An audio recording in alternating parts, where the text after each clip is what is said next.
I did sit through the scoping session for that EIR for the park, and there are a lot of very intense uses, potential uses in that park that would have significant impacts, very expensive impacts to resolve.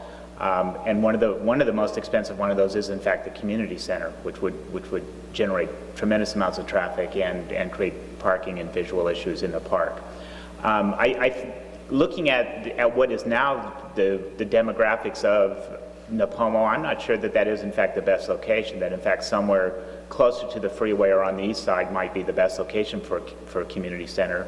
And also I think we have to think about what we actually think of a community center, what a community center is. Some people are talking about a gym. We happen to be looking at building a very large gym facility up in the Arroyo Grande area that already has community support, already has land, and already has some funding.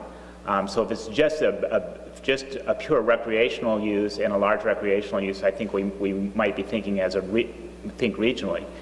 If we're looking at it as a meeting space, I do agree with Mr. Zimmerman that we need to look at some of the private sector meeting spaces, such as the one we're in today, Edwards Barn, some of the other ones. And I think that that's one of the reasons that if we use the example in Oceano of the Oceano Community Center, which took years to find funding, ultimately failed because in fact the demand really wasn't there, that they couldn't find enough users who were willing to pay what it took to make it operate.